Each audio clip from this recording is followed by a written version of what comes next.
All right. Today's topic is very dear to my heart. We're going to be talking about Dick Gregory with Brother Ron. Brother Ron was very close friends with Dick Gregory, and he has over 270 videos of Dick Gregory on his YouTube channel called We All Be TV. Mr. Gregory was a truth teller, a comedian, a civil rights activist, an author, a health advisor, and most of all, an amazing gift to mankind. He did not hold back for anyone, and he filled us in on all the games they play and all the lies they tell. And Brother Ron is also an amazing gift. He is a truth teller himself, a talented jazz artist, and an amazing artist. And I'm so thankful he agreed to tell us all about Dick Gregory today. How are you, Brother Ron? It's an honor and blessing to be here. Peace and love to the family. How you doing? I'm doing well, thank you. Yeah, I just noticed you got the Billie Holiday shirt. Oh yeah, I'm wearing your shirt. Yeah, it's amazing artwork, and I'm wearing one of the shirts, guys. So check it out. Oh wow, I love okay, it's an honor. Yeah. I was looking forward to this interview for a week now. Oh great, I'm so happy. So I'm excited. So whatever you want. So what's going on?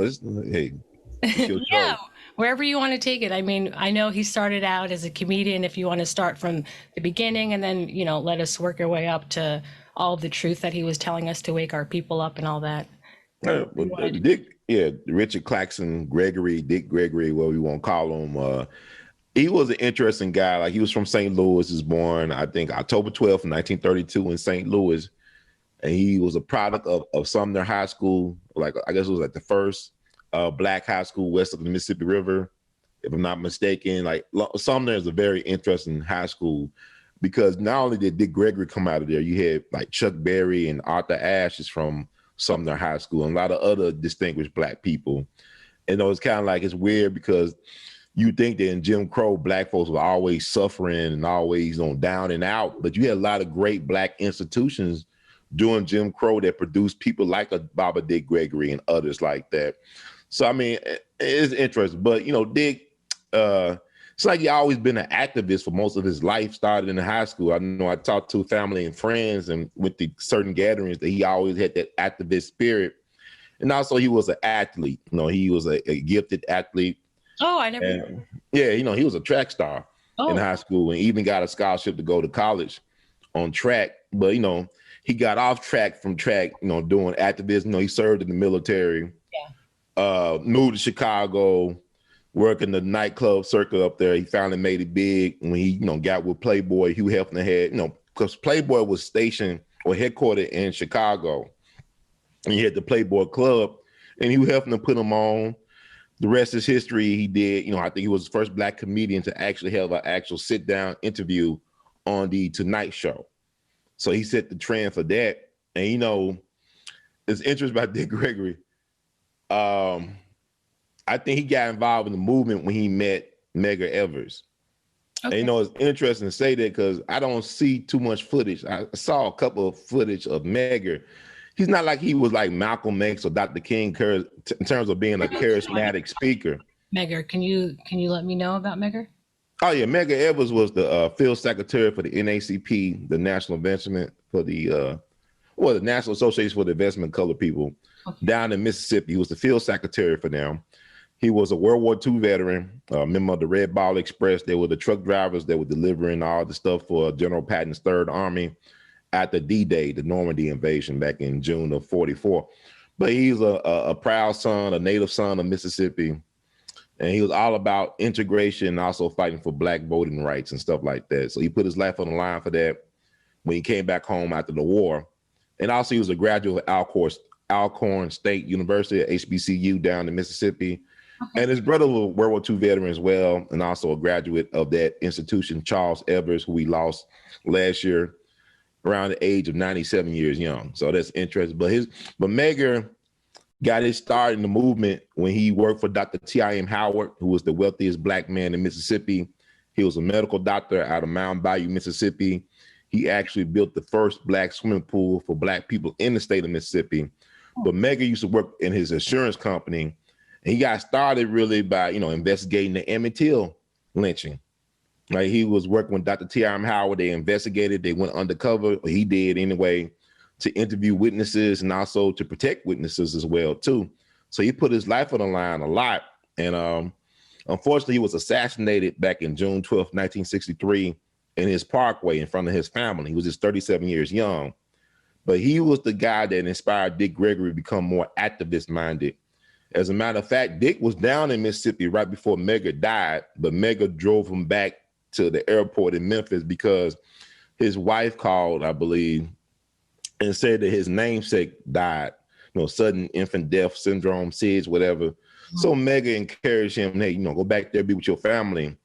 But according to Dick Gregory, this is some of his interviews and whatnot, he said he thought he was going to die with Medgar down in Mississippi. But Medgar said, go back to your family. And the next thing you know, Medgar was dead.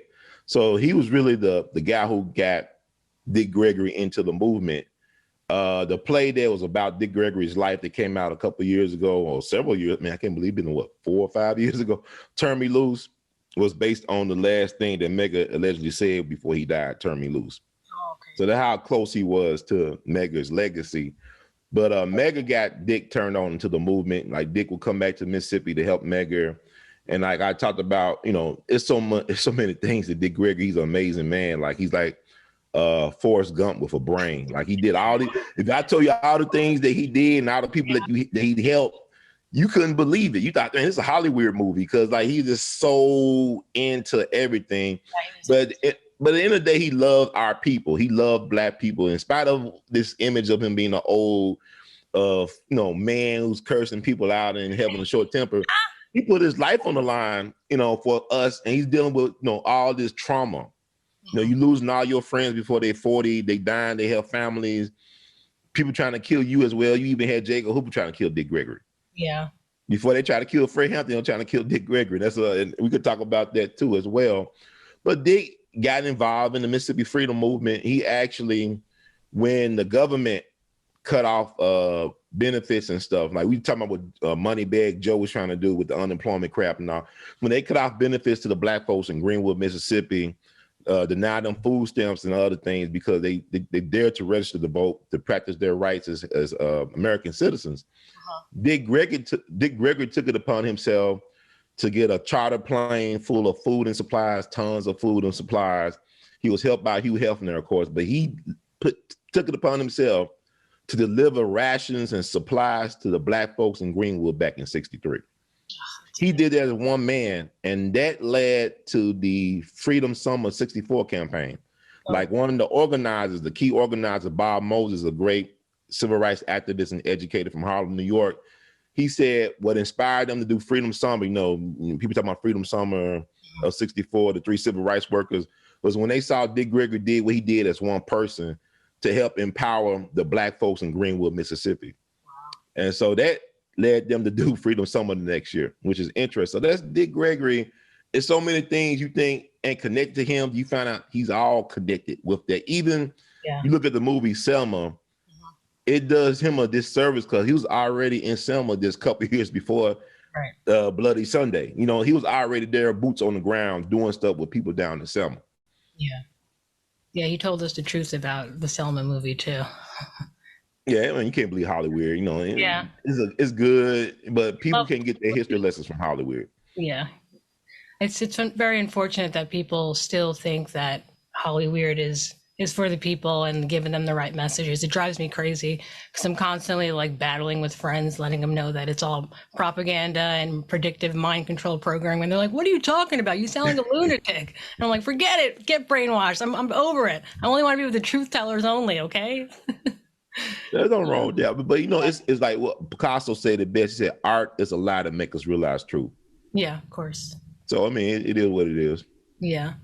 Now, Dick was around everybody from Malcolm X to Martin Luther King. Did he ever talk about all that with you?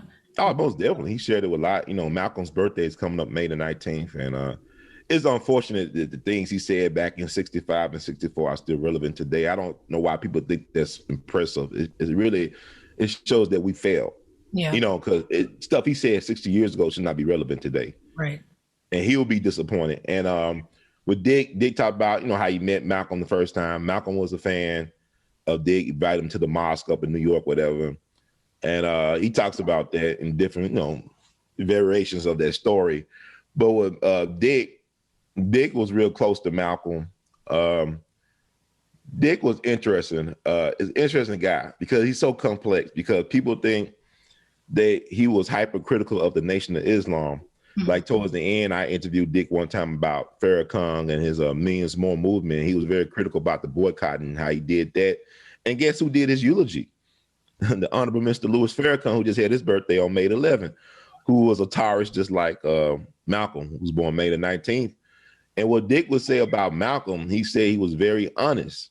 He was an honest guy because Malcolm was the type of dude that if he made a mistake, he didn't have a problem apologizing and acknowledge that he made a mistake. He was all about growth. I mean, Malcolm was true humanity.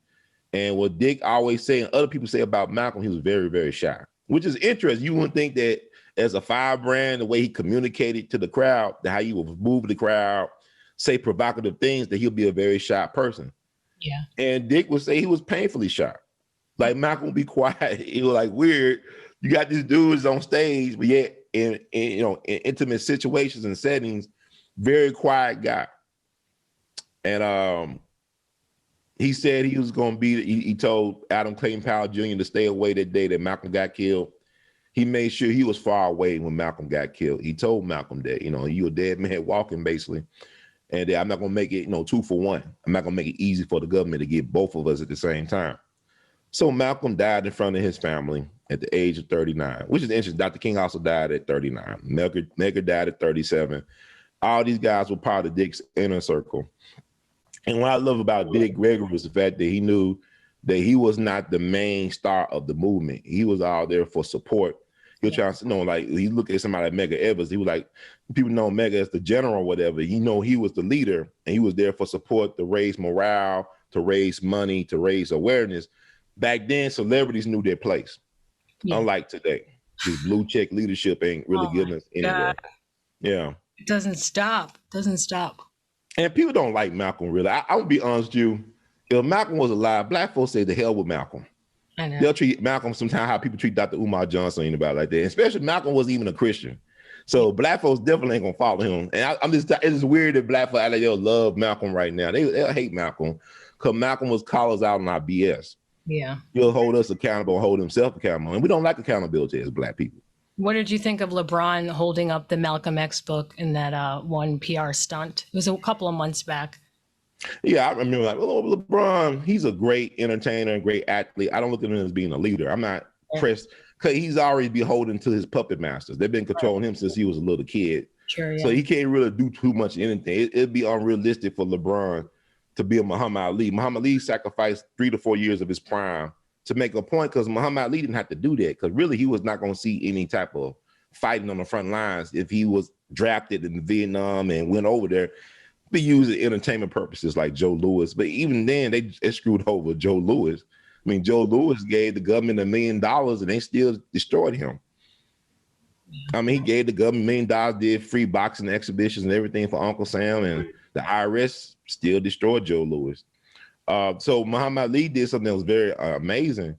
And I don't expect LeBron James to be on that caliber. I mean, he's a great entertainer, but he's not a Muhammad Ali. Right. And Muhammad Ali was not necessarily like a intellectual, but he was an honest person. Sure. To me, he was sincere about his stance. That made him so powerful. And he's willing to put a lot on the line for those stances. And LeBron and them ain't sacrificing anything. Right. And I don't expect them to. I just make a point. I don't expect Lil Wayne or LeBron James or the baby or Little Baby or whoever to be our leaders. That's just stupid. That's asinine. And like I said, Dick Gregory and them knew their places. Right, yeah. He would always remind us of celebrity places and they ain't nothing. He told you himself celebrities ain't, sugar, honey, iced tea. Yeah, he let us know all about Oprah too. That was my favorite. And yet he still was invited by Oprah for the ceremony. Dick Gregory, he talked about Tyler Perry, he talked about Magic Johnson, they still embrace him. So what Dick Gregory tell it? It's a game. Right, yeah. It's a game. It's a game. It's over. That's right.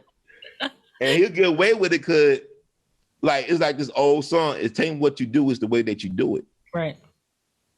Bobby had a way of getting away with stuff that normal people couldn't get away with because the way that he did it. Then he had the receipts to back it up. Like, look, I got beat up, arrested, all this stuff. Yeah. So he had the receipts. That's beautiful. Let's see how many. What he was also close with Malcolm too, right? Oh, Dick. Wayne Martin. Oh, yeah, he probably was closer to Martin than he was to Malcolm. And I'm not, but I don't want to say, but like, he actually, spent nights with Martin. I remember one show he did, he talked about how, I think it was down in Georgia, there was like, sleeping at somebody's home, one of the supporters of the movement. I don't know, it was Albany, Georgia, somewhere. And he said that Martin asked him a question. And Dick said, hey, what's up? He said, Dick, what's the mafia? And he said, I don't know if it's true, but that's like the beauty of Dr. King, because Dick claimed that the person you saw on camera was the same person you got in person. Now, we know people have done things right. That come out over the years about Martin. Yeah. I talked to folks in the inner circle, and like, it is what it is. They just say, well, why is that important though? Right. He was a man. He was a minister. He loved catfish. He loved pussy. Okay. And cigarettes and, a little bit of booze. He was a pool shark. Who cares? But at the end of the day he put his life on the line for people, for our people. He was willing to sacrifice himself for a cause bigger than oneself. And like Dr. King said, a man ain't willing to die for anything he ain't fit to live. Right. So Dick was very close to Martin, but he wasn't there when he got shot. He actually, I believe he was traveling somewhere for an engagement in California when Dr. King got shot. And I didn't remember Dick said something to the fact that, he glad that he died instead of live, because like by him dying, it became a very powerful symbol. Knowing what he had lived, like Dr. King, if he actually survived that, the way they shot him in his face, I'm right across the street from that right now. I wake up to that every day. The way they shot him in his face, he would have been incapacitated. He wouldn't have been able to speak. They basically took out his voice box, his tongue, and all that stuff. He'd probably been paralyzed like a George Wallace. Imagine if George Wallace had died during that assassination attempt. They would have all types of airports and bridges and streets and stuff named after him. Yeah. Like they did with Dr. King. So Dr. King is forever young. And also Dr. King, they did his autopsy. He had a heart of like a 65-year-old man. So he had really advanced heart disease and stuff, all the stress he was dealing with. So, maybe that's the best way for him to go out. I'm not saying that's great, but it brings something home. But Dick was a really good friend of Martin, close to the King family.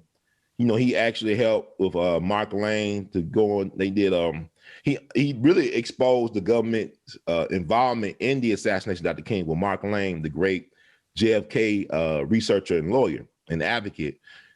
He did a book. I think they're talking about the project was Operation Zorro, because the government, he was known by the FBI. Dr. King's code name was Zorro, according to FBI.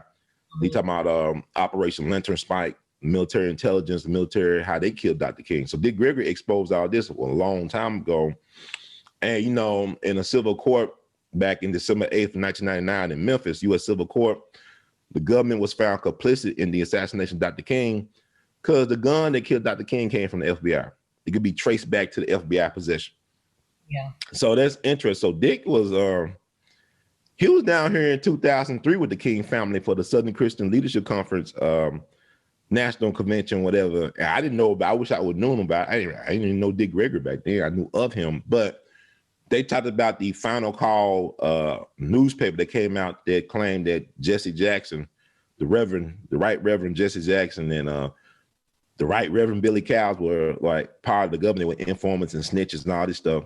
And I think that the Final Call recanted the story, or they, the editor resigned, but I don't know if you can even find that article online anymore. And I think Steve Coakley's website had it online, because Steve Coakley was down here with the King family along with Baba Dick Gregory back in 2003, talking about the article, talking about the government's involvement in the assassination of Dr. King.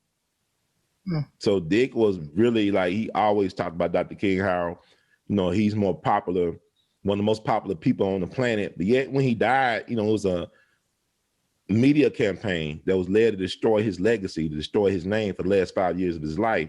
They were like, he was the least liked American, one of the least liked Americans. And, a lot of Black pastors didn't care for Dr. King. I mean, I heard Reverend Jeremiah Wright speak at the University of Memphis back in April 3rd, 2009. This is after Obama been inaugurated, all this stuff. He talked about how in Chicago, you had Black ministers celebrating the death of King with their congregation. Oh, wow. So, I mean, this is interesting. He was a polarizing figure. But I I don't know. Dick got so many stories he could tell you about King and all that. He's no longer here, but it's for posterity. And he would tell me things off the record, which was very fascinating things as well. Or I ask him things on the air, kind of awkward. And, he'd go off and he'd say, why you tell me you want to ask me that on the air? I could tell you what this. I said, oh, okay. So it wasn't necessarily I was wrong about it, but he was just surprised, like, damn, man. You can put him you can't talk all about this stuff on camera, man. We got to take this off the air. Yeah. Or let me talk, But anyway, I don't even know I'm answering your question or not, but no, you did. Okay. Dick responded to it. It was like he made you get used to somebody yelling at you because he meant it from like his heart. So he'd be like, "Huh? Oh, yeah. Listen to me right now. Shut up. Shut up. No.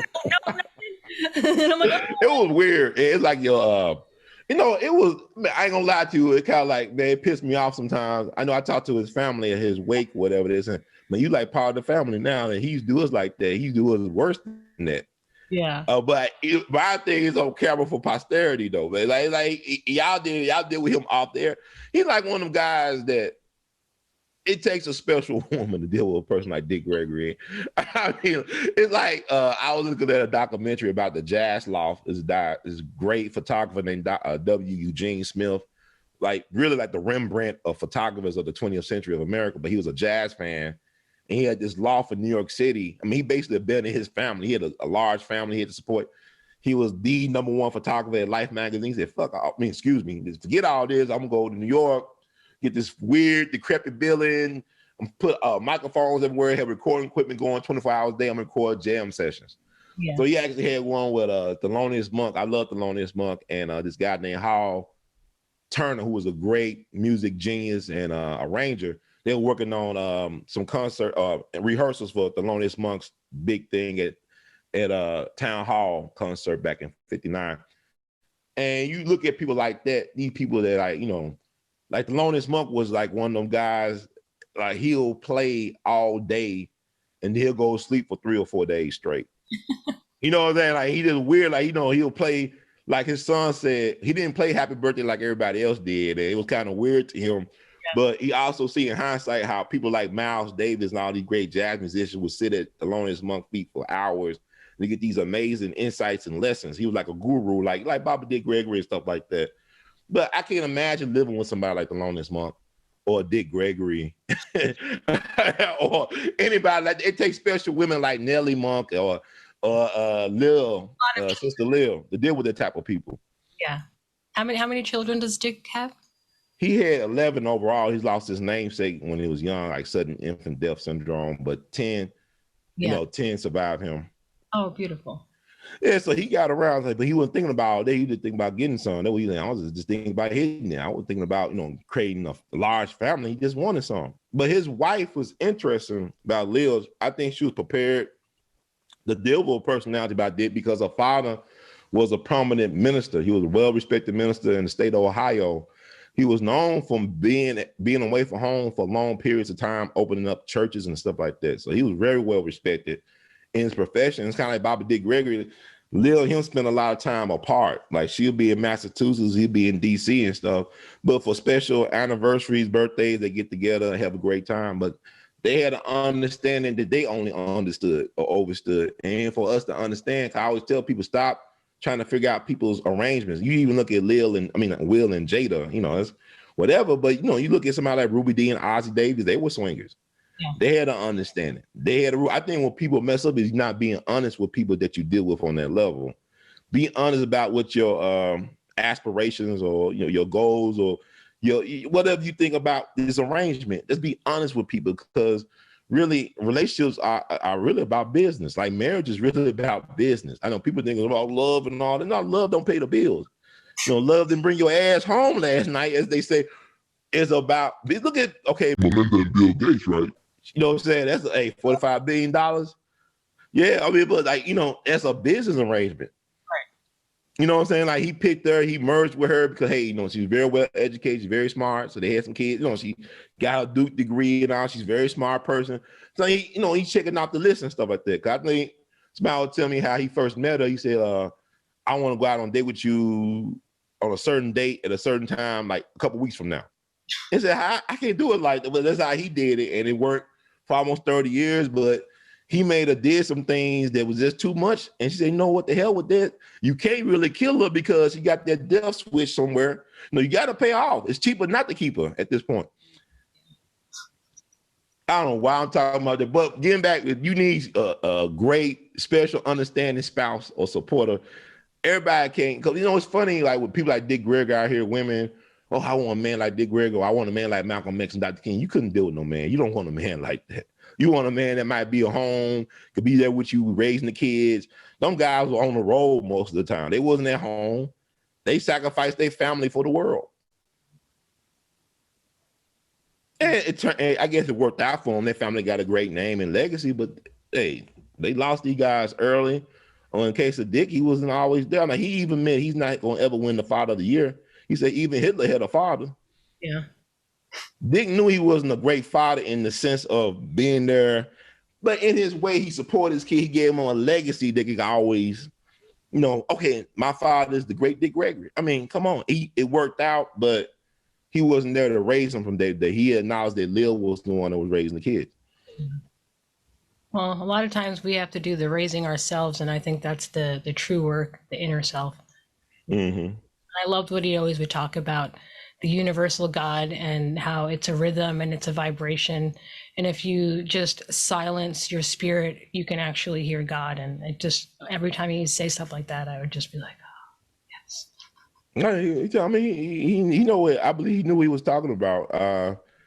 Like I said, people ask me, do I miss Dick Gregory? I said, nah, he always, motherfucker. I mean, dude's alreys around. I mean, people bring him up. I look at movies and he be coming up out of nowhere. Why is he in this Tom Clancy movie or something? I mean, like, why is he in these places where he shouldn't be?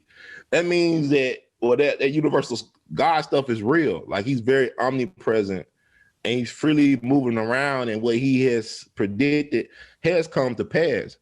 Because you can't say, you look at the election, people say it happened. I said, did it really happen? You understand it was more of a selection than it was an election, type of deal. Blue tie, scump. Huh? Blue tie, red tie, scump thing he had. Yeah, there you go. It is, but he was interested, because I always tell people he may not get you to the right house, but he get you the right zip code. Right. And it's up for you to find that house on your own. Yeah, I like that about him too, because he would give you knowledge, but then he wouldn't give you the whole thing. So it would make you have to search and continue to find like everybody, like you, Phil Valentine, and you're like, oh, and now I get what you were doing. You want us to search. And I love when people teach, but also give you that little bit for you to, unlock it yourself as well. Most definitely. It's all about the journey. Yeah, are you going to play some music today? I was hoping you were going to whip out the trumpet. I guess I can whip it out. We do. I know you're very talented as well too, though.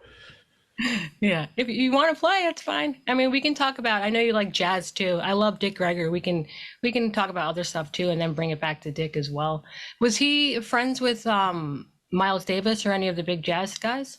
Yeah, he knew them guys. He knew them well. He was upset. I don't know if you saw the video. Real Black did an interview with him about his review of Don Cheadle's Miles Davis movie, the biopic. It is bullshit.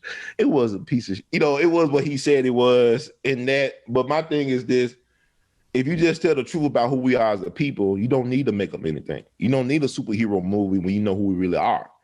We are the superheroes and sheroes that they talk about in the Hollywood movies. We are the Supermans and the Wonder Womans and people like that. Yeah, I know the origin of Wonder Woman. I know that's another thing altogether, but we are those people if you look at our actual story. And with Dick, like, he knew them guys. I know a guy named Charles Lloyd, the great jazz saxophonist from Memphis. I mean, one of the, all-time great saxophonist.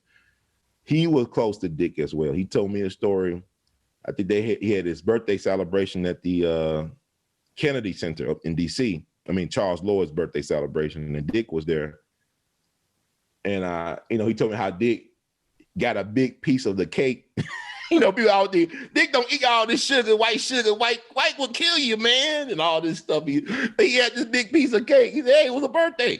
I asked Dick about, hey, man, it's his birthday. Shit, it's birthday. I went to his last birthday party. Last one he had Caroline's on Broadway, the comedy place up in New York. And I didn't know it was gonna be his last birthday. You know, I went there at the last minute. I didn't plan on going there. I just took the mega bus up to New York from Maryland, and I was there. You know, and he was happy to see me and all this stuff. He had a big ass cake there too. He had George Wallace was there, some other people, and his family was there. But Dick knew how to enjoy himself. You know, I make people. I remember I saw Dick eat some bologna, but that's another story. But he's 80-something years old. I mean, come on, man. He lived his life. And at one point, yeah, with jazz music, he didn't like music. Like, he didn't know how to dance. He hated dancing. He couldn't dance. I mean, he was an athlete, but he couldn't dance, according to him. But he acted like he didn't like the blues and the gospel. He did slave songs and the blues all about being depressed and crap. He didn't like that type of stuff. But for some reason, he actually played a jazz musician too in a movie that came out in the 60s. And I thought it was a pretty good job. He did, you know, Dick was actually a great method actor. He played this guy named, I guess, based off of Charlie Parker. In this, I can't think of the movie right now off the top of my head, but it's a movie that came out in the 60s. He played this Charlie Parker inspired character who was, you know, messed up on drugs and stuff. And Dick is from St. Louis on the Miles, and is from East St. Louis, Clark Terry. He comes out that tradition. I mean, it's the way he tells stories. He talk about the rhythms and stuff like that. So he was, you know, dancing to a beat of some type of drama or universal soul god. I would say, yeah, because he was in his entry, he was friends with a lot of people. Like, you know, for example, he helped kick Yoko Ono and John Lennon off of drugs. He detoxed them. Okay. He was summoned by them to Europe. They live in a cave mansion. He actually had a mansion that was a cave. They summoned Dick Gregory to help them get detoxed off of drugs. And they stayed off of drugs. Like Yoko Ono told, like, you know, when you helped us that time, we stayed off the drugs. John Lennon never took any more, you know, all that stuff. It cleared his mind. You know, matter of fact, it was Dick Gregory that inspired him to write the song, I think it was called Imagine, yeah. He gave him a prayer book, and he actually noted that, you know, John Lennon said it was, you know, Dick Gregory inspired me with this prayer book and all this other stuff. So he gave him props, right? And also Dick talked about how John Lennon told him how they used the Beatles to try to get young people on drugs through the songs. And, you know, people don't know about the backstory of the Beatles. They basically, I believe, was a product of the Tavistock Institute over in England. And that's really the birthplace of MK Ultra mind control stuff. So people should look that up. But he told Dick that, hey, you know, they're trying to get the people hipped on drugs. Like, you know, Lucy in the Sky with Diamonds is about LSD. Hey Jude is about heroin, all that stuff. You know, at the end, the whole hippie movement was basically a whole CIA kind of operation. Oh yeah, definitely, because they created LSD. They didn't want it because they had the acid parties. There's a lot of stuff they don't tell us. I mean, Americans are really, they just dupe us. We just bunch of naive, dupe lemmings. I mean, it's not because we want to be, because of the way they program us, you know. So they don't tell us the truth about that. Like, yeah, the CIA, they invented the LSD. They invented anthrax in, you know, Fort Detrick, Maryland. You can talk about the scientist Frank Olson, who was thrown out the hotel window back in the 50s, a CIA scientist who they were afraid was going to become a whistleblower on the activities of the CIA and the military industrial complex as it relates to LSD and other things. This stuff is very much real, but, you know, John Lennon was killed at the Dakota, and the doorman was actually a Cuban national who was a known CIA assassin, but they put on a white boy named Mark David Chapman, I believe. And lead investigator for that case, he said, I don't know why he waited around. He could have got away with this.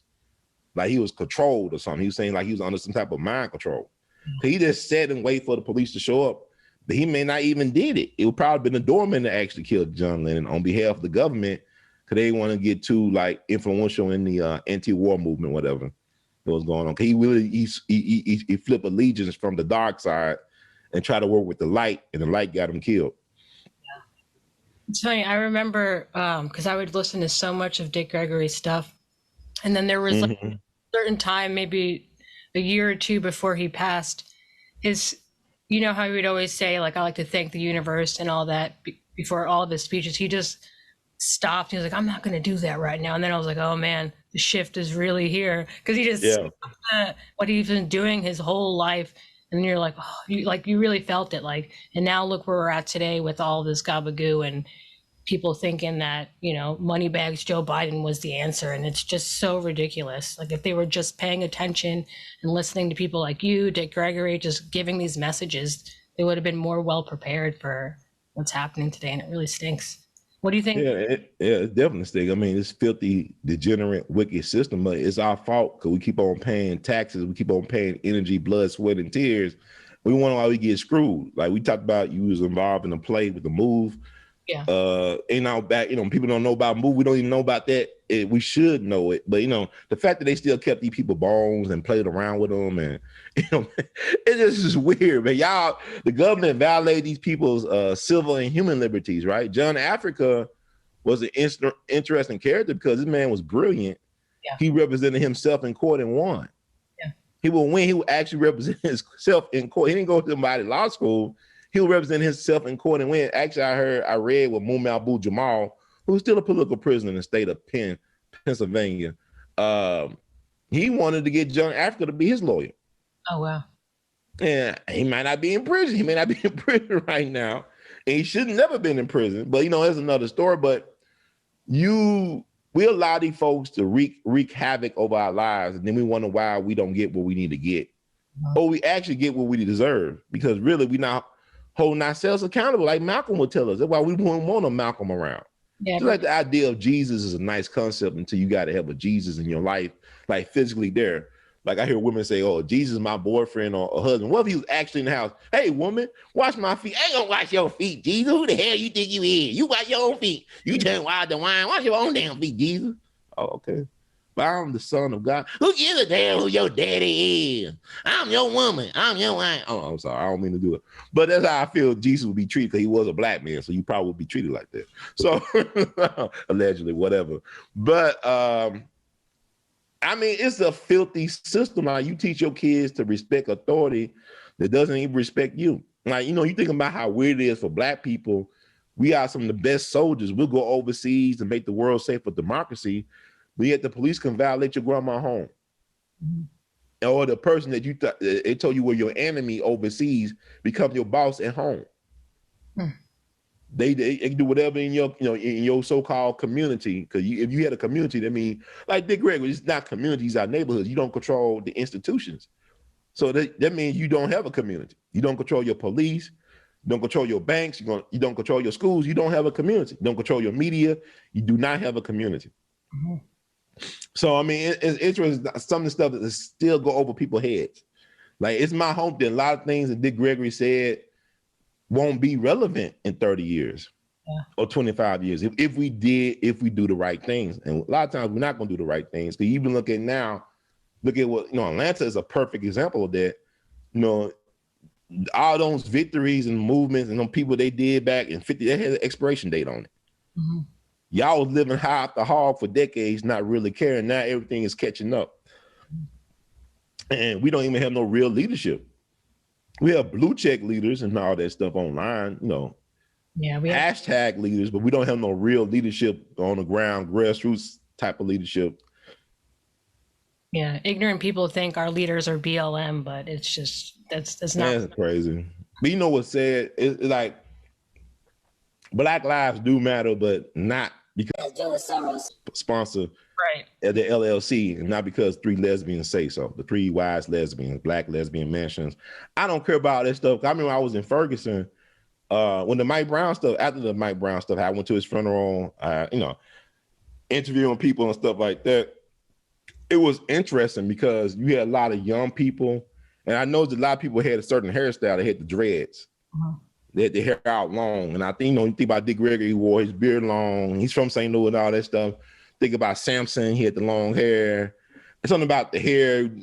I don't have too much hair, but like how it communicates with the universe.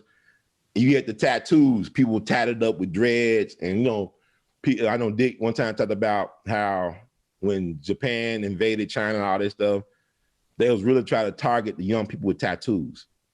That's who they talk, because tattoos are a sign of rebellion. Think about how these people getting tatted up right now. With Allen Iverson, the damn dress code with the NBA, what he was doing, he had the cornrows, he had the tats and all this stuff. The problem with that is people have the energy, they don't have the direction, they don't have the vision how to direct the energy, they don't have the vision to manifest. So we a lot of confusion. We don't have a lot of, and we don't study history. It should be a time of intense studying for Black people. What worked and didn't work. We should be celebrating things that didn't work. Like marching to the Lincoln Memorial did not work. Having parades don't work. You know what I'm saying? A protest is not a protest if you got to get a permit. Stuff like it is really weird. Yeah. And like, I don't think people understand that it's hard to believe that 9/11 was like 20 years ago. Like that's a generation. That's a whole generation. Yeah. And we still where we at. You know what I'm saying? We still fighting the so-called war on terror. We still in Afghanistan 20 years later. On drugs. Not that. But us. Yeah, but it's a strange thinking about this stuff, how 20 years go by really fast. Mm-hmm. That's a generation, right? I mean, and we still doing the same stuff we were doing 60 years ago. Oh, we need Dick right now to yell at everybody. Oh, well, he is yelling and he's trying to, but he checked out of here because he already saw it. Like Dr. King said, and I'm not that far away from Dr. King gave his last speech at Mason Temple. He said, he won't get there with us, but we as a people shall get to the promised land, and we leaving so many people behind, so we ain't going nowhere. It's like we stuck in the wilderness still. Because we keep on waiting for somebody else to bail us out. We have no friends. It's like, I think about it all the time. What was the last words of some of these lynching victims in America? Probably was mama, or Jesus. Nobody came. Nobody came to, but they got killed. So I mean, like, nobody gonna save black folks but black people. Yeah. Come on, black people, save yourself. Pick your shoulder up. You got it. We can do it. That's right. That's right. We can do it. That's right. Come on, I'm weird. I'm trying to be normal, but I'm like, ooh. Well, it's not good to be normal. Be yourself, and that's better. That's beyond category. You're a very interesting person. Like I said, I've been binge watching some of your stuff. I think you're a very fascinating, unique individual. There's nobody like you, and that's a great thing. Actually, I really enjoy your commentary. So I was like wondering, was you a stand-up comedian or something like that, or?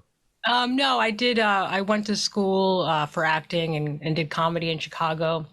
And then out here, I took a pause, but I'm trying to get back into more sketch stuff and writing again. But I think with stand-up, maybe one more year. I told you, I think I made the joke when I shave my head and just completely lose it all and say, fuck you, people, I'm here. the Sinead O'Connor phase, huh? Yeah, I got you. Well, the fact that you said Chicago, that's a great breeding ground for comedic genius. I mean, like Second City and Dick Gregory. Yeah, Chicago is very powerful. Like, why? What were you thinking about when you took that move to Chicago? What was on your mind?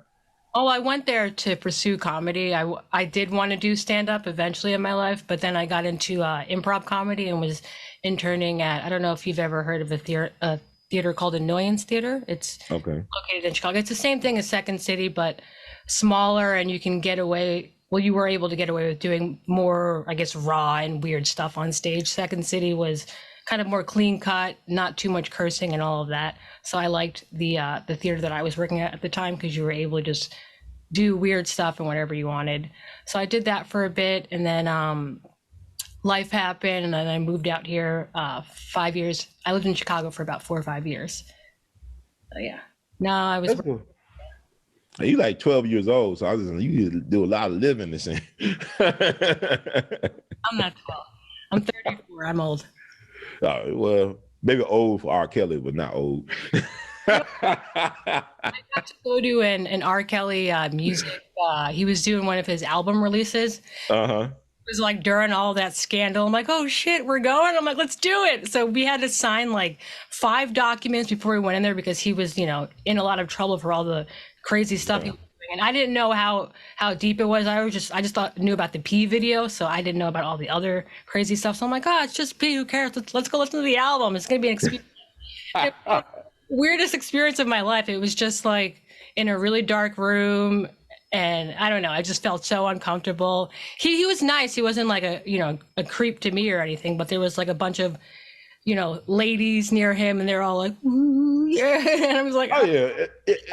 R. Kelly thing is weird to me, because it's black women. I ain't say all black women, but a lot of black women love R. Kelly. Still love R. Kelly, because you look at his concerts. I've seen the footage where they be grabbing on his privates and all this stuff and throwing panties like Teddy Pendergrass. Yeah. I mean, it's like, I don't like how they treated him from a just like a legal point of view. Like, I mean, he should, if you give him his due process, let him have his trial, whatever y'all gonna do, kangaroo court it, whatever. I don't agree with how they're treating him, and that's another story, I guess. But it go back to even the Cosby thing.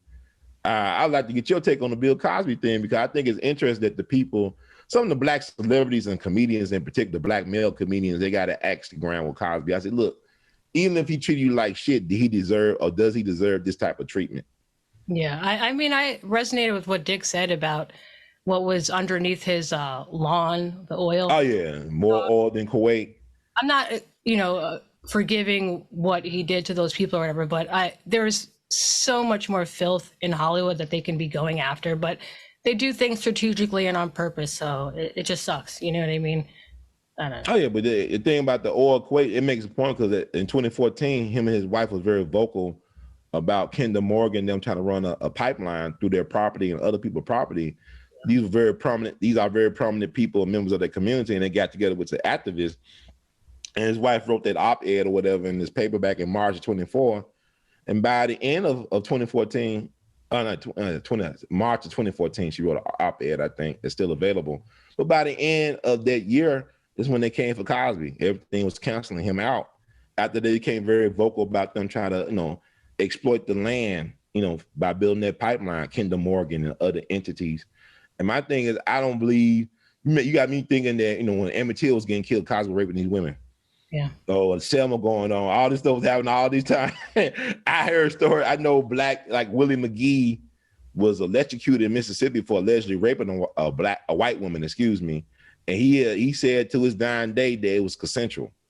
And I remember meeting somebody from his hometown in Laurel, Mississippi, this older white woman at this book signing back in 2010.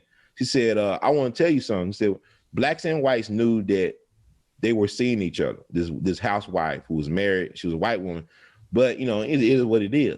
Because she said, I didn't, because they talked about how they actually did have a consensual relationship, but he still had to die in old Sparky. You know what I'm saying?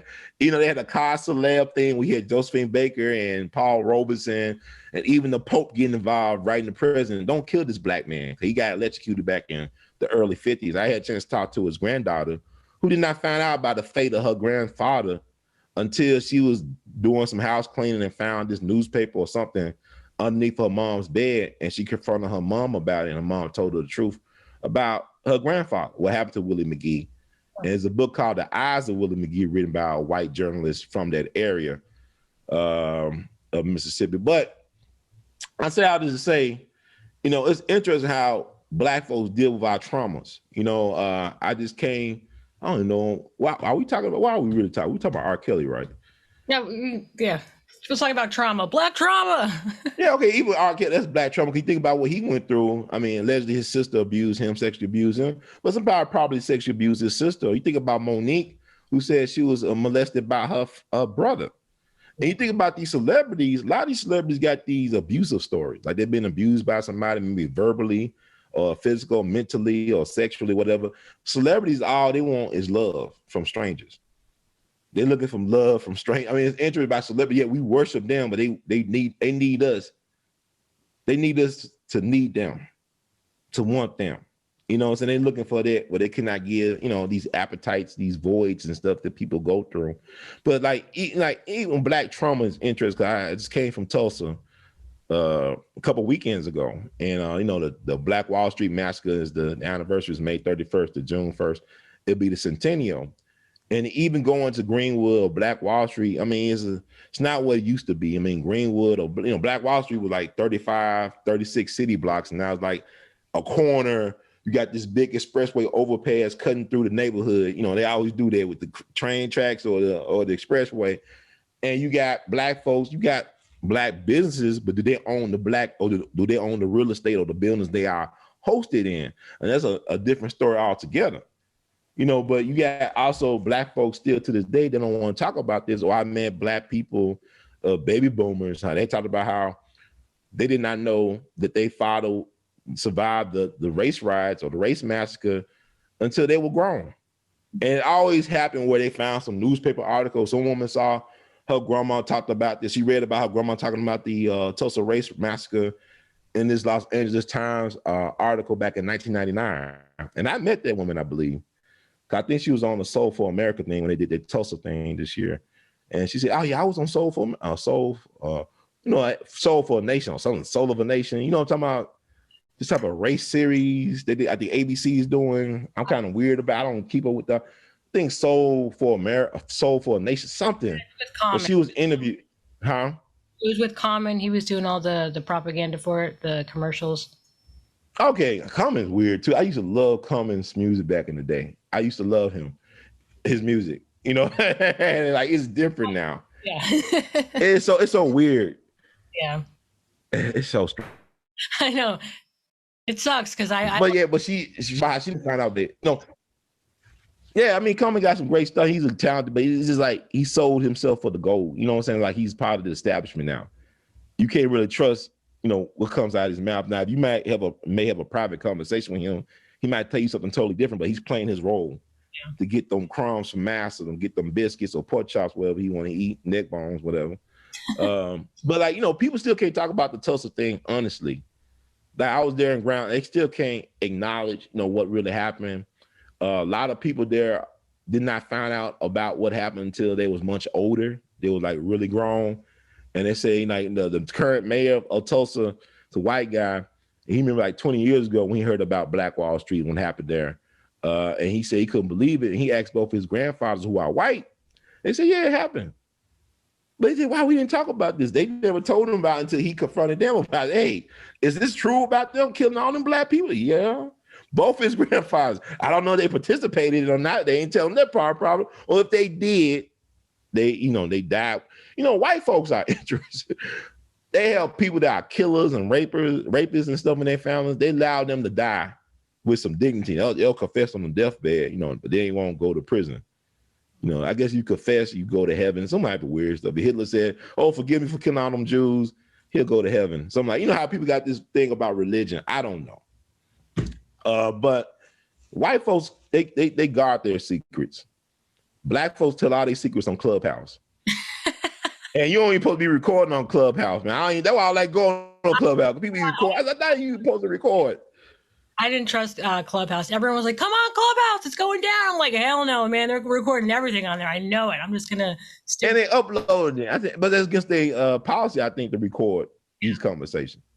It made me. But why is like, go ahead.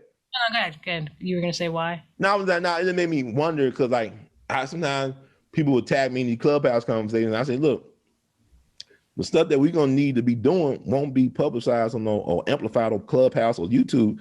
We got to talk about this off the air. And, we're doing too much talking, man, like too much posing. Like people like undervalue the element of surprise. Mm-hmm. It's undervalued. Black folks, we think we just going to have, like I hear Black folks talking about, let's have this panel discussion about this or have a forum. I said, why? So you talking about the same stuff Malcolm and them were talking about 50-something years ago. We ain't did nothing on it. Yeah. You talk with your actions, not with your words. Yeah. It's weird. But people in Tulsa can't deal with the trauma still of that. It's still raw for a lot of people. And but you see but I feel like I said, Tulsa is interesting because you got a lot of prominent Black folks from that area. You know what I'm saying? They proud. I look in the photographs. I had a chance to look at the photo exhibition while I was there of people from that era, from the 20s and the 19 teens. These women and men was dressed. You could tell they had pride, the way they carried themselves, and they were confident and were beautiful. Women were like, they knew how to be feminine. I mean, it was weird, like looking at these pictures of like where we at right now. You know what I'm saying? How we was almost 100 years ago is different where we at right now. You don't want to compare it to Cardi B with now? Well, Cardi B is a product of her time, and she represents the times that we the Meg Thee Stallion. She should be Meg the Mayor to me, but she's the Stallion because women don't want to be men and stuff. Not necessarily want to be. It's weird. The roles have been switched. You know what I'm saying? Like, I don't think, like, I look at Keisha Lance Bottoms. She said she's not going to run for another term as mayor of Atlanta. I think she actually meant well. I don't think she's a bad person, but I just think that You can't name me any great black female mayors, past or present. I can't think of one. Yeah. I can't think of one. I'm not trying to be funny. Can you think of one, a black female mayor? I mean, look at Baltimore, crying out loud. They had 3 in a row. And one's in prison right now. You know, I think. But it's something about black men. It's hard to be a man in general, but to want to be a man. You know, you could be a black male, but a lot of black males don't want to be men because it's a survival issue. It's an issue of survival. I remember when I looked at Brother Polite. His name Polite? Yeah. You know what I'm talking about? He did a video several years ago. He was out in Hollywood, and he was talking about how in order to make it in the Hollywood game, you gotta, you know, either be gay or play like you gay as a man. And I thought that was interesting. People say, "Oh, he crazy," but look at Terry Crews. You know, and look at a lot of people. Look at Lakeith Stanfield. I'm not saying he played. I'm saying look how he got to apologize for other people saying stuff. It's not my fault. I can't control what grown people say. I didn't know what happened. Something happened with him on Clubhouse. Yeah, on Clubhouse, like he was in the room. He was moderating, right? And people were saying allegedly anti-Semitic stuff. Okay. And he felt the need that he had to apologize because he was there, because people uploaded. Oh, people talked about it. He didn't say anything himself, but they held him accountable because he was the moderator. Oh. And so he's like profusely apologizing. Look, the people that you can't talk about, you know who your enemies are when you can't talk about. Mm-hmm. When you get penalized for talking about certain groups and individuals, that means that those are your enemies. I'm gonna say it like that. I mean, what does that mean? That no, I don't mean. I'm just saying if you can't freely talk about. And I look at, I think my kid Lenny Bruce make it right now. They would have counseled Lenny Bruce, and he was going to jail for his stuff back in the day. They was sending Lenny Bruce to jail and stuff on his stuff. But today, we even ever made it at all. And I think about George Carlin. You know, one of my favorites. I mean, he predicted this actually in a lot of ways, like a Dick Gregory. But I mean, saying you got to laugh to keep from crying. It's ridiculous right now that people out living in fear. How can you say you be free when you're afraid to say what's on your mind, regardless if it's popular or not, if it's supported by other people? A lot of the hardest things you got to do in your life are gonna be by yourself. Ain't gonna be in a group or in a crowd. You're gonna have to make some decisions on your own that can impact your standing with the crowd or with the group. And it is what it is. Yeah. I didn't know we talk about what you want me to talk about. I'm sorry. We're having a good conversation. What was I gonna say?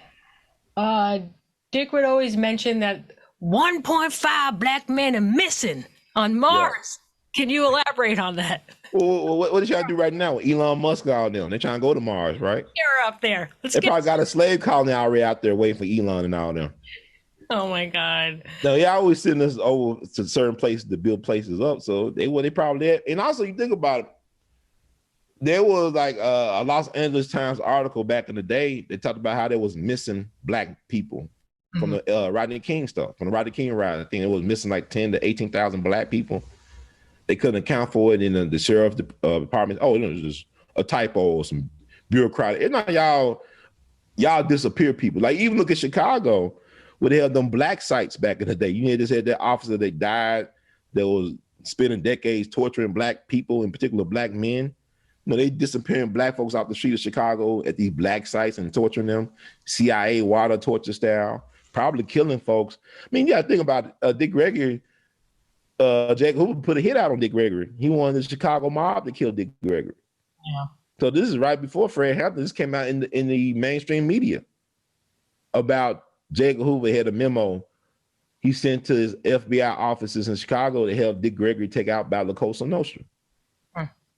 So I mean, he's just a comedian. To be a thought provocateur is a dangerous thing. To make people think is a dangerous thing, especially when they trying to control you for their own ends. To make folks think, to like what the Panthers would do, heighten the contradictions, is a dangerous thing. So Elon Musk is weird because I think like people are strange to me because like you look at Walmart. You look at the Elon Musks and the Amazons, the Jeff Bezos of the world. They get billions and billions of dollars from the government, subsidized grants. They don't get no loans. They're getting grants. They're getting money. They don't have to ever worry about paying back to prop up their businesses. Even when that business bleed money, they too big to die. They too big to fail. But they sacrificed small businesses last year on the altar of capitalism, supposedly. But at the same time, Walmart, the Walton family are like feudal lords. They live in half the hall. They said, let them eat, let them eat, I don't know, something if they can't afford the cake, But you think about it, if you're working 40 hours a week at Walmart, you still need the EBT card, something's wrong. Yeah. Because they should be paying people wages high. You should I think the government, if they want people to go back to work, pay people correct, give the people a living wage to work. Nobody wants to be a slave, or they shouldn't want to be a slave. Not the capitalism. You think about the Adam Smith, The Wealth of Nations, right? This is written centuries ago. He said corporations should be a limited enterprise. It should be like something that the government props up. And after the job is completed, get rid of the corporation. They said, we got a problem in Memphis with the I-40 bridge that connects us to Arkansas. And that's a major bridge. They found a crack in the bridge infrastructure, but that bridge, 41,000 vehicles will travel across that bridge on a daily basis. And that's messing with the commerce. This is the distribution hub of the country. So a lot of commerce come through this part of the country. So you messing with people's money when that bridge is out of commission, right? But the government, you say, oh, we'll make a corporation, we'll fund the corporation to build this bridge. And once the bridge is completed, we eliminate the corporation. So if the government giving all these corporations this money, it should be an expiration date on the so-called corporation. Like Amazon, I remember Jeff Bezos, I look at a documentary, I think Bezos, or Pesos, whatever you say his name. He had came out with a memo. Are you familiar with this memo where he said, we're going to lose money for 20 years, but if you stick around, it's going to pay off? No, I'm not. Did he just recently say this? No, that was years ago. He put out a memo to his shareholders and said, look, our company is going to bleed money for about 20 something years. But if you are patient, if you willing to ride with us, it's going to pay off. So how many black businesses, can actually lose money for 20 years and still be in existence? So I'm saying, they play by different rules, and we got to understand, these folks, they don't live in our reality. Like Bill Gates can give away $45 billion and not kill himself. Yeah. You got folks getting killed over $20 and $5 and dollars, and nickels and dimes. Bill Gates, okay, it's cheaper not to keep her, but please don't tell everybody. Here, baby. Because she got that death switch. You ain't gonna be able to just knock her off in an accident, okay? Yeah. I'm sure of that. She's seen things with him and Jeffrey Epstein that nobody should probably ever see or know. So with that said, but it is weird that you penalize folks for existing. Nobody asked to be on unemployment. Nobody asked for this thing they did last year to try to sabotage who from getting reelected, but that's another story altogether. But my thing is this: we got to understand what's going on. Like black folks love affair with the Democratic Party, right? You need to learn from Melinda Gates. Get your receipts together and get your bag and stop making it all personal and keep it business. Yeah. We too in love. The Democratic Party never ever misled us on who they really were. They were started to keep and enforce the Institute of Slavery. They started the Ku Klux Klan. They didn't pass the anti-lynching bill. When Franklin Roosevelt was stacking the Supreme Court, he didn't try to pass the anti-lynching bill. Black folk getting killed. You talking about his other stuff with the chopsticks agenda, chopsticks and noodles agenda, whatever. Nobody ever faced what we face as black people in this country. We the most despised and most bullied people in America. And everybody dump whatever they want to dump on us. You know what I'm saying? We the target practice for everybody. We the clay pigeons for everybody. They shoot us at all times. But people got to really study this economic thing. To me, this is more like the 30s than it is like the 60s, because you had the rise of fascism. You had the Great Depression economically. You also had a lot of movement in the streets that was suppressed, but you also had union organizing, all this stuff going on. We don't have the unions right now. Like Democratic Party basically traded in the unions for the banks. for the globalists. They sold out the unions, they sold out the people. But but unions were formed to keep black folks from being employed at the beginning too. So I mean, it's weird. Nothing has ever really benefited black people. We just found a way to make it. And then once we got to a certain point, they took it back. They rolled it back on us. We're gonna take it back. Y'all doing too well. My understanding, like you look at Black Wall Street, I think you had 6 airplanes owned by black people during that era. And I was, and it's like I talked to some of the old timers that tell me, well, they use our planes to bomb us. Now, I was there that weekend in Tulsa. They had, oh no, they didn't use our planes. It was National Guard. So now it went from this white mob to National Guardsmen having airplanes bombing black people on Black Wall Street. And then like everybody said, nah, then some people said, oh yeah, they were our planes. Because they had a dude named Simon Berry. He was a prominent black businessman, entrepreneur. He owned his own airplane. They had a picture of him with his airplane. And they said the planes came from a private airfield. But I believe that they always use our resources against us. You know what I'm saying? So it won't surprise me if they actually did use our planes to bomb us.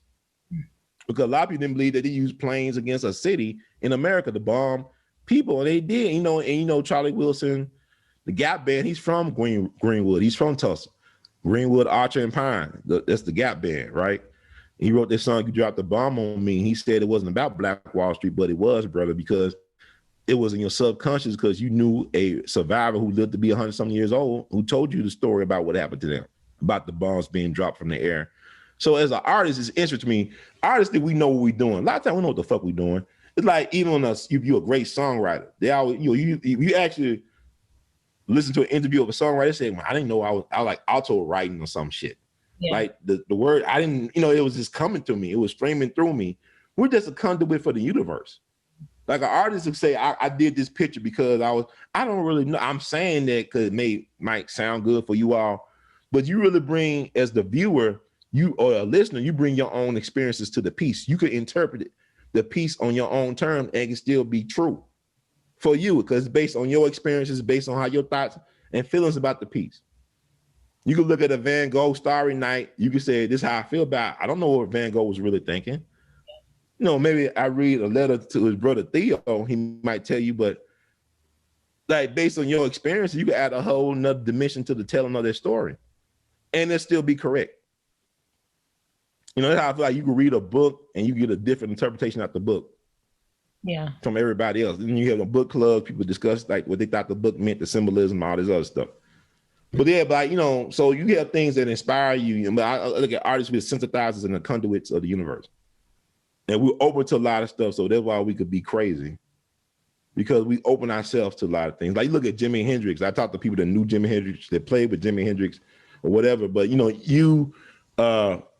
people actually get this popular perception of him being a junkie. He wasn't a junkie. He was just like to experiment with stuff.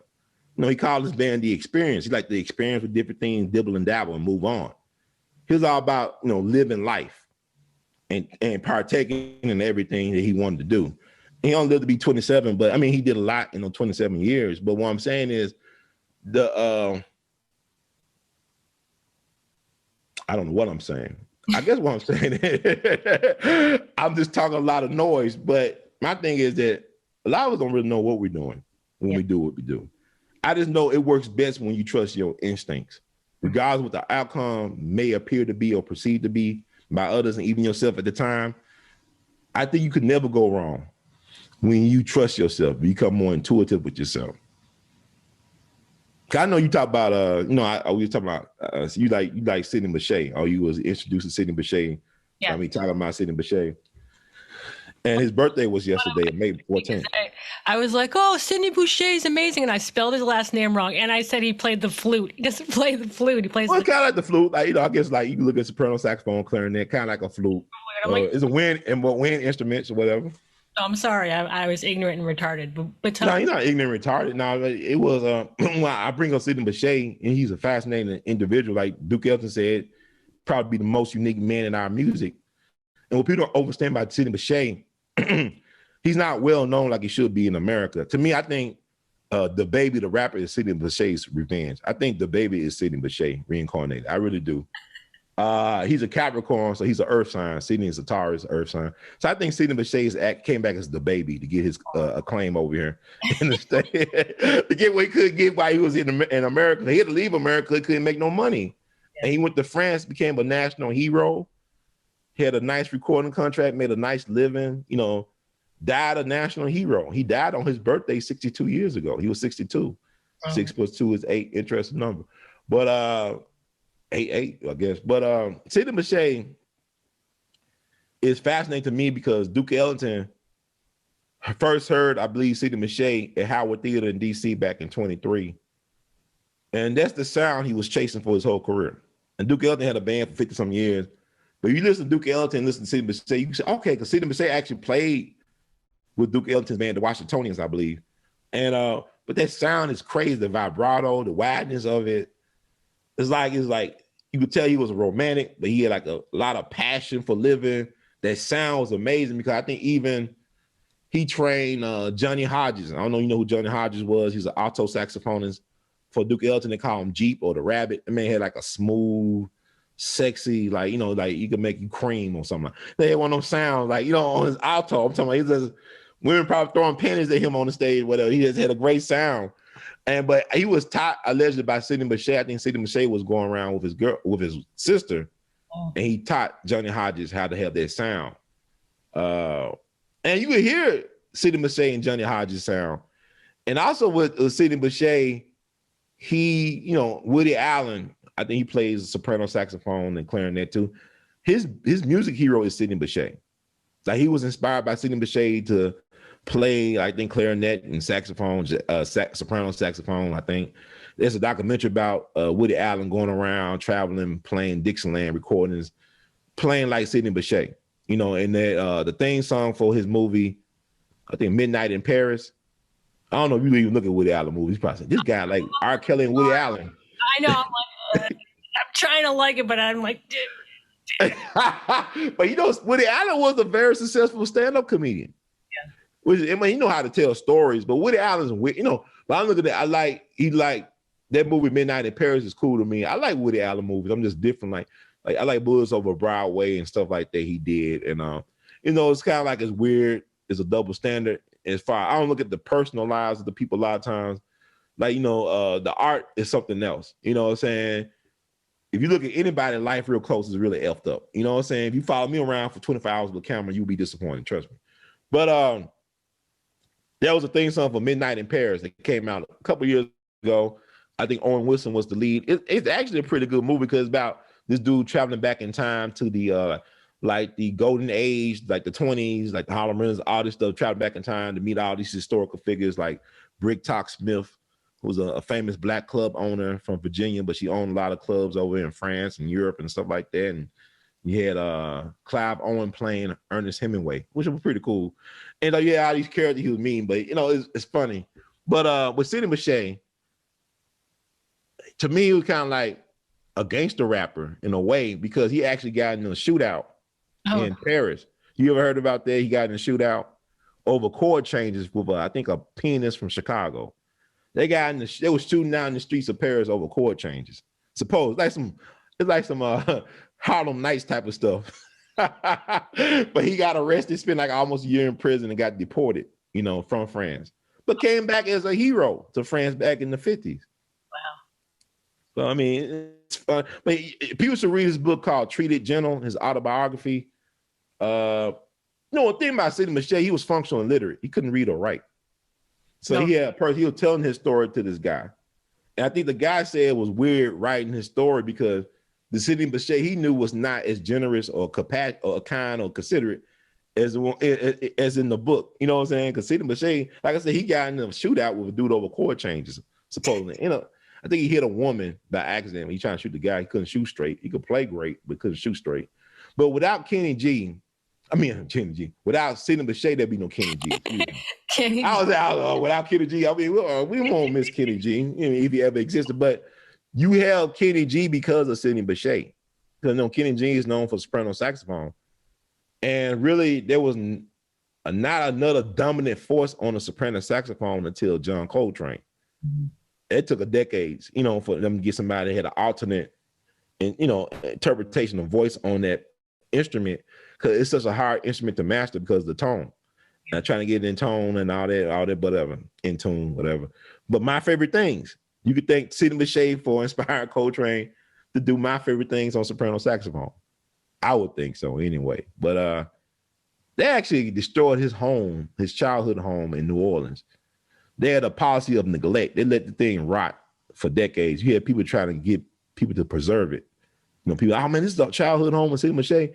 He started out as a child prodigy. He was playing in professionally when he was 6 years old. And he was teaching folks probably twice his age how to play like clarinet and all this stuff, because he was well-known. He played all types of different instruments and stuff like that. He had a recording called The Sheik of Arabia, where he played, he, I guess, layer upon layers. Like he played the drums and the piano. I think he played a tuba, saxophone, all this stuff. He was playing it himself like a one-man man. And I can't hear the piano in there, but I guess there's a piano somewhere in there. But he was a unique guy. I mean, he had a tailor shop back in the 30s up in New York when during the Great Depression. Him and his other musician named Tommy Latner, great trumpet player. Was friends with gangsters. Like he was real close to like Jack Legs Diamond's brother. Yeah, I mean, I don't know. I just rambling on and on, but people should check out his book. And he got a little nice plot buried over in France, buried with his second wife. I didn't know he had married a sister from New Orleans and had a child by her named Joseph Bechet. So he got lineage out there. He got a bloodline that continues. He got a son he had with his second wife over in France. He's a musician. And I think he's a drummer and an arranger, composer. Danny Bechet, I believe his name is. I don't know. I'm just talking about, I'm sorry, this is weird stuff talking about. We've been talking for a while, so we can wrap it up with what do you think Dick would say right now to us? What he would say? He would probably say, what kind of fool is you? And curse you and say, how's the family? They were like, what kind of fool is you? You just, motherfucker. It's just curse. Last time I spoke to Dick was Mother's Day. Last time I saw him was Mother's Day of 2017.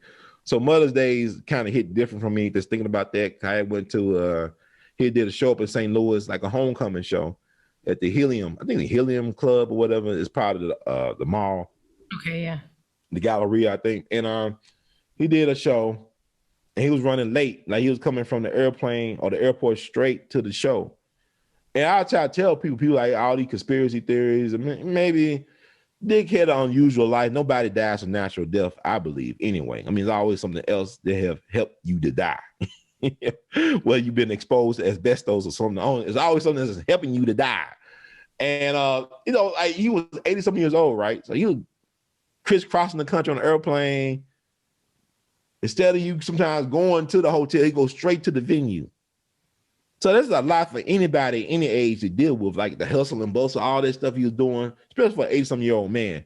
So he was rushed to the theater or to the place, and I'm young, I'm still young, you be thinking about stuff like that. And in hindsight, so we was talking and stuff. You gotta be fucking quiet. I'm trying to get prepared, man. These people spend money on these tickets. If I'm not hitting it, huh? I'm trying to get prepared, mother. Y'all get out of here with talking this shit. No. Okay. Yeah, okay. I understand that now. Look back at hindsight, he was on a lot of stress because a lot of other things going on too. And I know Dick was dealing with some stuff health-wise for a minute. You know what I'm saying? Like his circulatory problems because of the things he done to help bring awareness to hunger and stuff like that, like running cross country. Yeah. And his doctor at the time told him, if you run cross country, you're gonna suffer like long-term health consequences. And he said he was okay. And I remember I was in the hotel, he showed me the effects of doing that type of stuff to his body. Because what people don't understand, like when Dick was fasting, he was starving himself. He wasn't just fasting like a normal, like people would fast now and do all the proper things to, make sure that they don't dehydrate or die. He was actually starving himself a lot of times. And it was like, I'm going to talk to the late, great Reverend C.T. Vivian. And I asked him the first time he met Dick Gregory. I remember meeting Dick. He was like about 350 pounds and he's smoking cigarettes and drinking beer or alcohol. And, people can't imagine Dick Gregory over 300 pounds. But he was on, people talk about it. I can't see, I don't see no pictures of it. They get a good job of scrubbing the internet, whatever, but they say he was on 300 pounds and he's smoking packs of cigarettes a day. But one of the things that stopped him to get more health conscious was getting more conscious anyway. When he stopped eating to protest the Vietnam War. This is when he started really getting to his health kick thing. Yeah. And he lost a lot of that weight because he was not just fat, he was starving himself. So he went all the way down to 100 pounds or something at one point. He did things in the extreme. You know what I'm saying? But it's like Jimi Hendrix. He just, it's all about the experiences. Like, I'm going to take it all in. And while he's doing all the experimentation, he do a lot of good. But getting back to the last time I saw him, it was his homecoming. He did the first set. It was standing room only almost. It was just packed. So they put on another show. They added another show. And Maxine Waters was there. Yeah, Auntie Maxie Pad. Whatever her name. Maxine Waters' interest. Yeah, and some other people, some notable St. Louis people was there, millionaires and stuff like that. Oh man. It like Maxine Waters said something about me. I was like, we were sitting at the table, right? Between sets and stuff. He was out there mingling with the people, sitting down with his people. And Maxine Waters was next to him, like eating his fries and chicken fingers, and all this stuff, chicken tenders, just eating off his plate and stuff. And I was just taking pictures, like other people taking pictures. And Maxine said something to Dick. He's a spy. He's recording us. I'm just taking a picture. And Dick, like, what? Erase that. I said, what is it? I'm just taking pictures. There ain't nothing to erase. Then Dick said some stuff. I couldn't even hear what he was saying. He said something about, this is the dude, Chicago, Barack Obama boys basketball team. I said, what the fuck he talking about? Everybody look at me like, I don't know what he's talking about. Me and Obama and boys basketball team Chicago. I just heard a certain word. I could hear everything. I was like at the other end. Yeah. And so after that, before his set, they were taking pictures and stuff. And I wanted to get a picture with him. And even though Maxine lied on me, what else she told me, I was trying to get a picture with him and Maxine. And Dick said, no, we're not gonna take this. Like, he just went off on me. Like, it was like he was like a drill shot. He was going off. Yeah. And like out in the opening, people was like, going into like whatever. He had people out there that saw that. And like, this mother, I said, I can't believe he went off me like this, in front of people like this. But it's funny because that second act, it was the best act I ever seen him do. Oh yeah. It was the greatest act I ever seen him do. Like his ass was like in the zone. And so it was funny. Cause I was probably the person left the loudest in the room, he did me like that.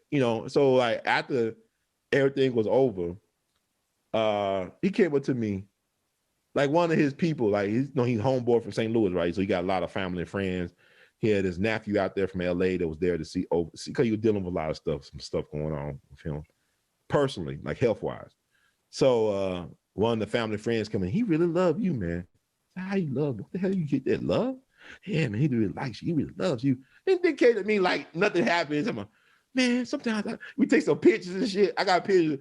He said, man, sometimes I wonder if you were aging or not, man. I think you my good friend and you do some crazy shit.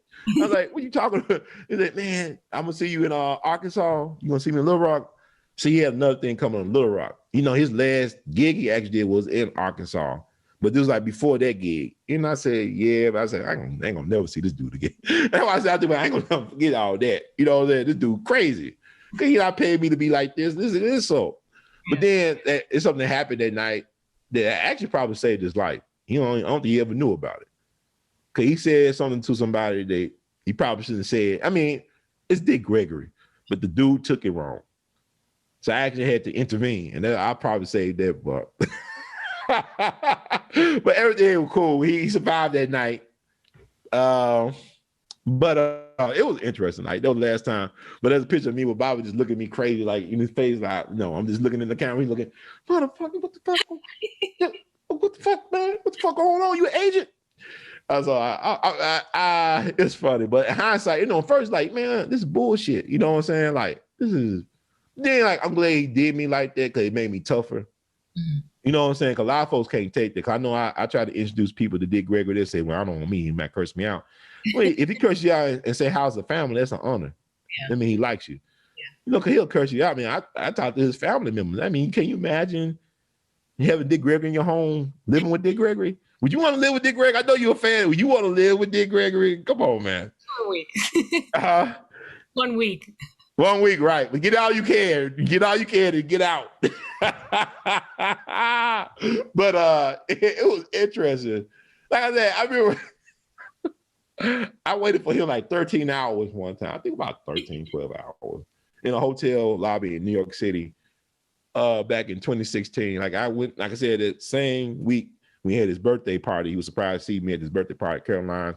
So I decided to stay around New York City for a couple of days and interview him. Kept on missing each other. And then I said, you know what? He told me to come to his hotel right across the street from Madison Square Garden. I can't remember the name of the hotel. But I was there like over 10 plus hours. And like the security was checking it out. He was trying to make small talk. Yeah, I used to live in Nashville or whatever. You know, what's this got to do with me sitting in your hotel lobby for hours on end? And I was there to after midnight.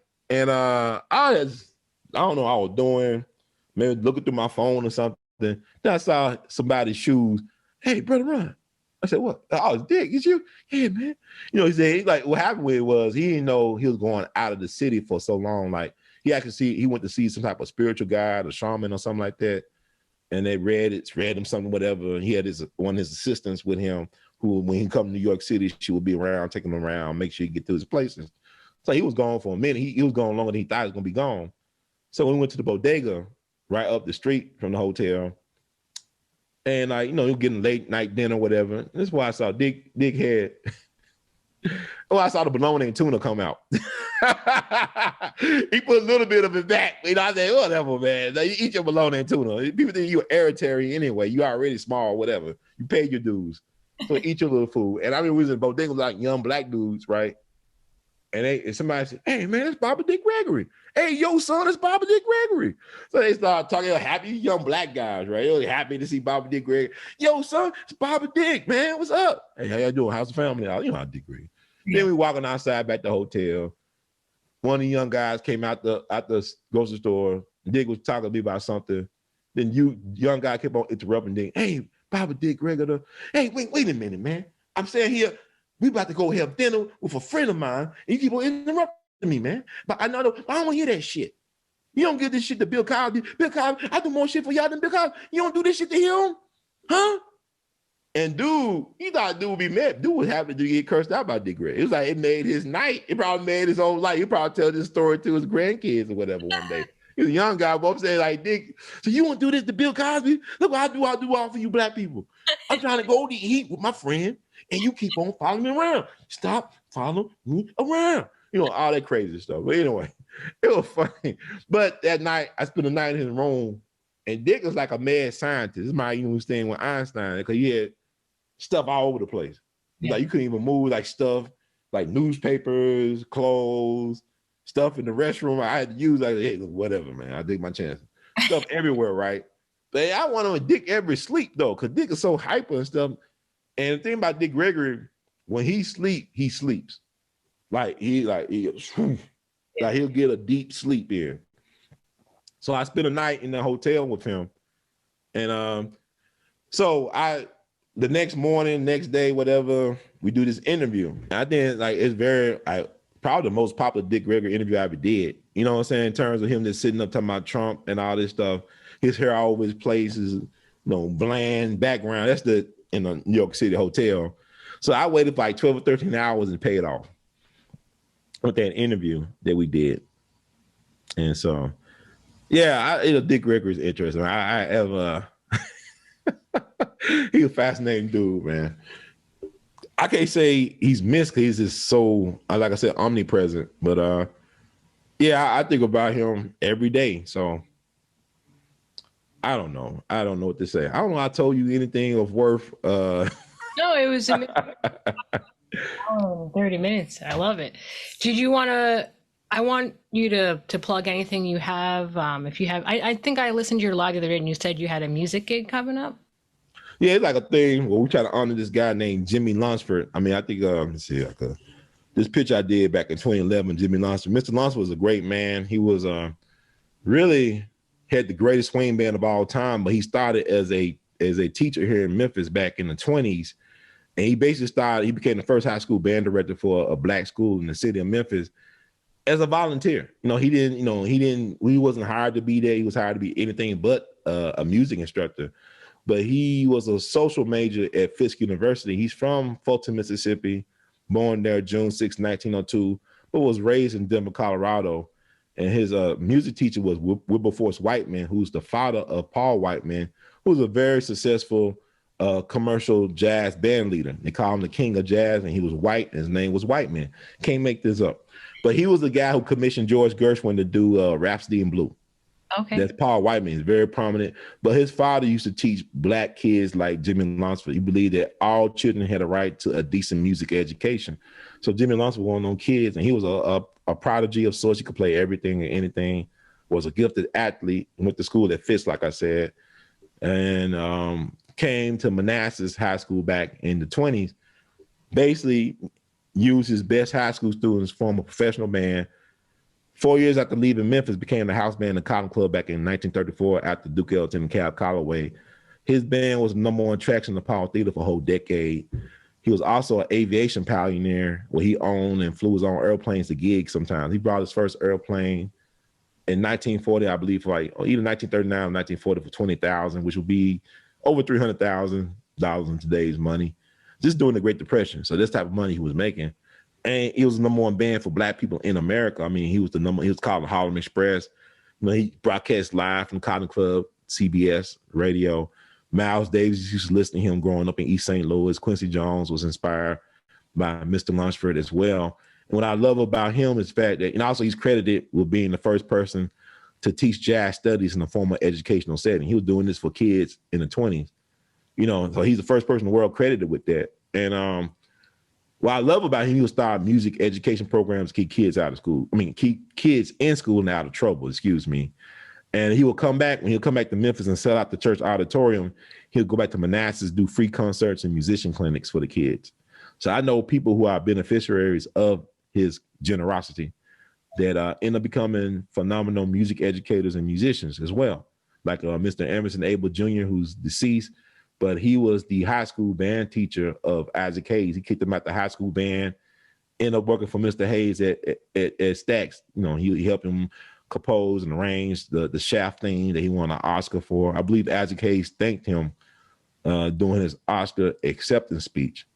And so he was real close to Mr. Emerson Abel. Now, he was a friend of mine. It's kind of like a Dick Gregory dude. He'll curse you out and then show you some love and all this stuff. Hey, come on here, boy. You crazy mother. Come over here. So anyway, so I want to honor Jimmy Lunsford because he did all this stuff right. He died young at the age of 45. They say he was allegedly poisoned at a restaurant in Seaside, Oregon before a gig back July 12th of 1947. Like he dropped dead, signing autographs at this music store at the age of 45. So I went up to Seaside, Oregon around the 70th anniversary of his passing to give proper respects. And I was right next to where the restaurant was, and also it was next door to the mall or the concert venue he was going to play. That place still exists. So I actually went there. Like, it was weird going to Oregon because Oregon is really, I don't know if it's the only state in our union to have in their constitution that black folks cannot live or work or own property there. But they became a state back in 1859. It's 2 years before the Civil War. So it was weird going to a place like that because there's not a lot of black people in Oregon. I don't know if you ever went to Oregon or been to Oregon. No. Yeah, but Oregon is beautiful. I see why white folks want to keep it to themselves. It's beautiful. It's gorgeous, man. The trees and the mountains. And then, like, they got a beach. They got the coast. Because I think Seaside, Oregon is where Lewis and Clark first saw the Pacific Ocean. Because they got a statue of Lewis and Clark facing the beach. It's beautiful. It's gorgeous, man. But ain't a lot of black people. But I didn't feel weird about it. But it was just, like, different. But it was beautiful. Yeah. So I interviewed a woman who actually went to Jimmy Lunsford's last gig that he didn't attend. This white lady who's the historian of Seaside. I interviewed her on the phone. So I'm actually working on a documentary about that. But since we didn't get a chance to have everything we want to have, normally we have like a week-long celebration of Mr. Lunsford that I started with my organization, work with different entities and individuals in the community to educate and to celebrate the legacy of this man. Because he's buried in Elmwood Cemetery here in Memphis. And somebody like a historian named Nat D. Williams, one of the first black radio disc jockeys in the country, he said that let his place of memorial, his burial, be a place for basically be a rally point for black people to advance ourselves, to held ourselves to a higher standard. So I try to do that through, celebrating him on his birthday. We have a wreath laying ceremony that we do every year on June the 6th, where he's buried at. And we invite musicians and other folks to come out to perform and support. And I got that all documented on We All Be TV, for better or for worse. And this year we're going to do a concert as well as the wreath laying to honor the people that we honored last year, but we couldn't do it like in person because of the situation. So that's coming on June 6th, and I have more details about that. This is just follow We All Be TV, YouTube, whatever. We All Be TV, one word, to stay abreast of things like that.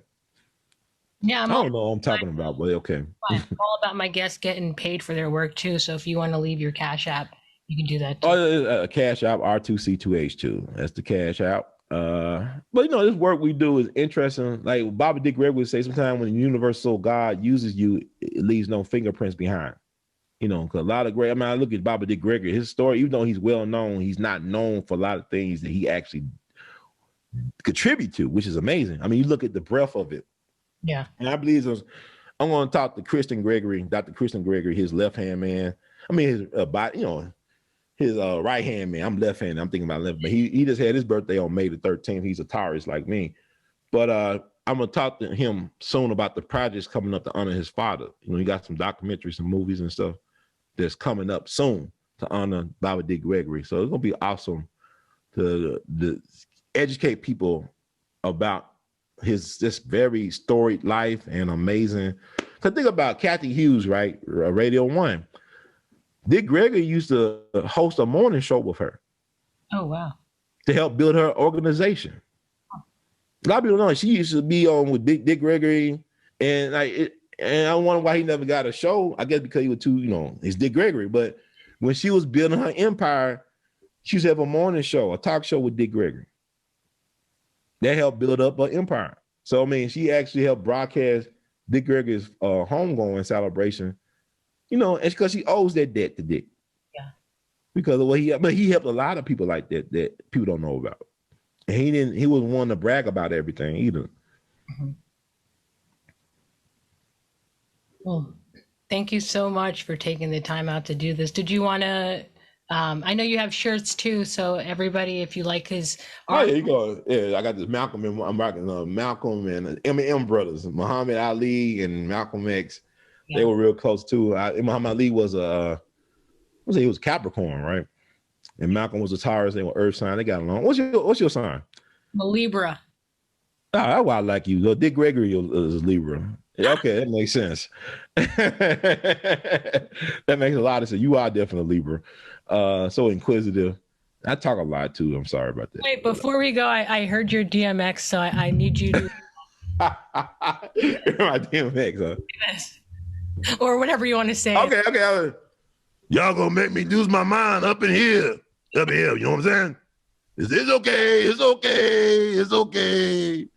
One more road to cross, one more risk to take. You know what I'm saying? Yeah, they were like, get it in. Yeah, that's what I'm talking about. Get it in, yeah.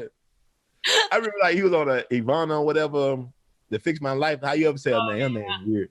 And his son was trying to do an intervention. He said, well, son, I guess I see you at the funeral. He would tell the truth. He saw us at the funeral. But I love DMX. I don't look at him as a tragedy, though. I don't look at his life as a tragedy. Because his contribution, I mean, it's like Bill, I don't look at these people's lives as tragedies.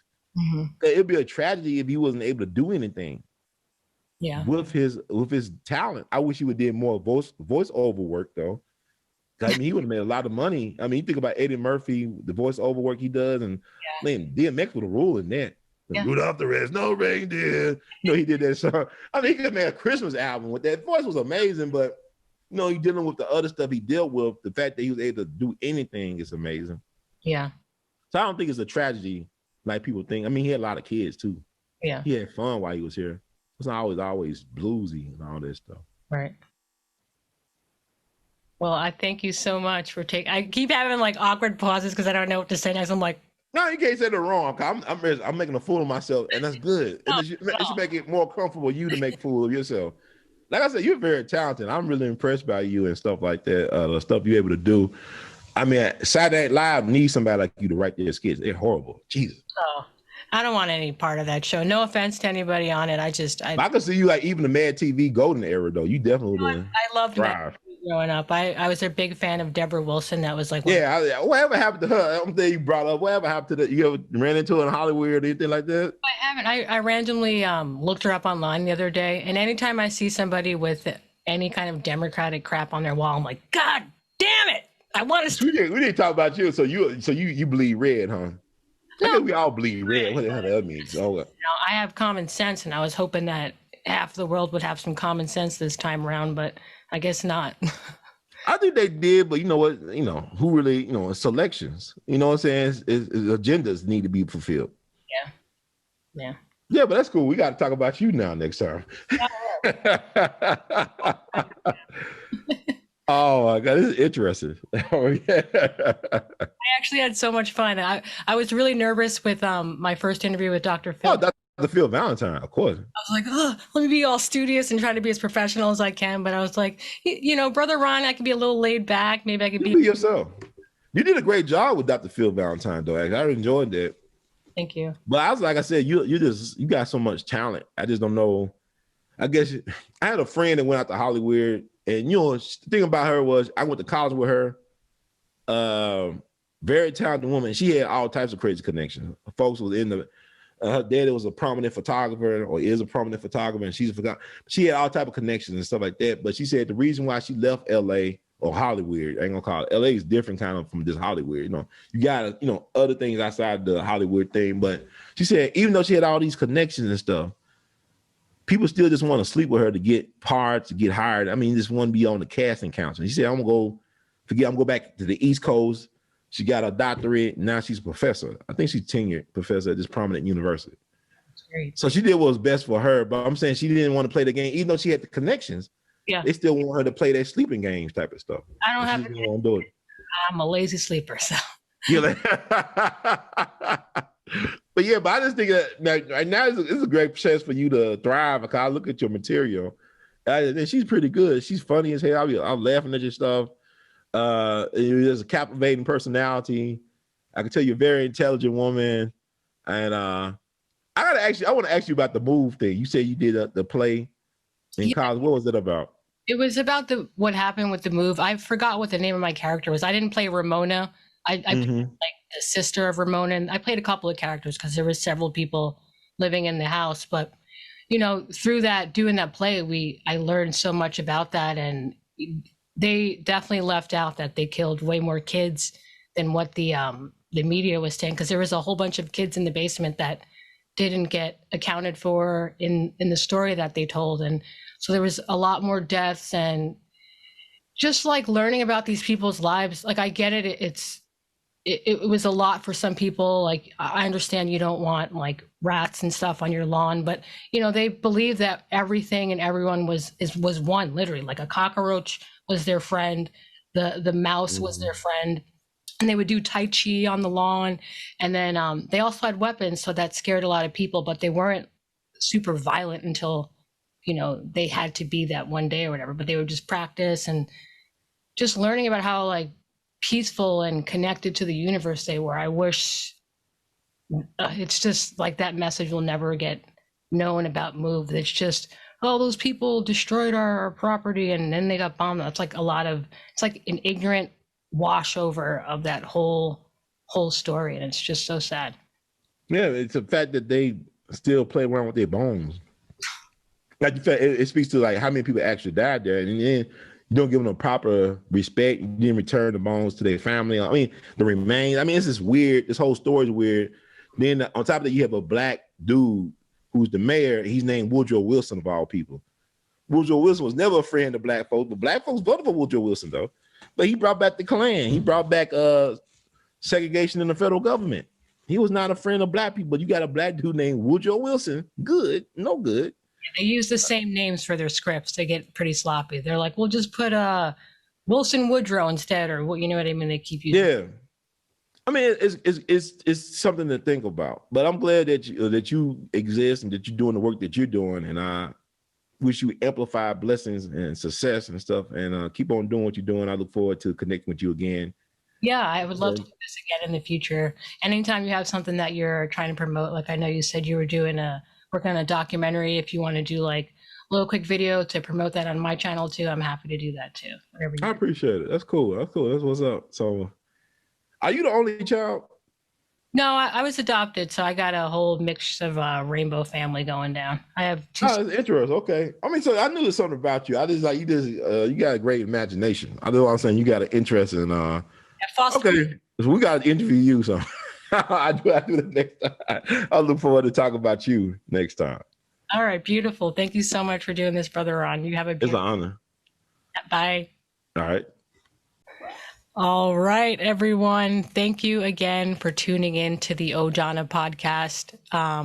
I can't say thank you enough to Brother Ron for coming on and sharing with us stories about jazz and about Dick Gregory. I had an amazing time. Hopefully I didn't come across too weird, but if I did, take what resonates and leave what doesn't. Thank you.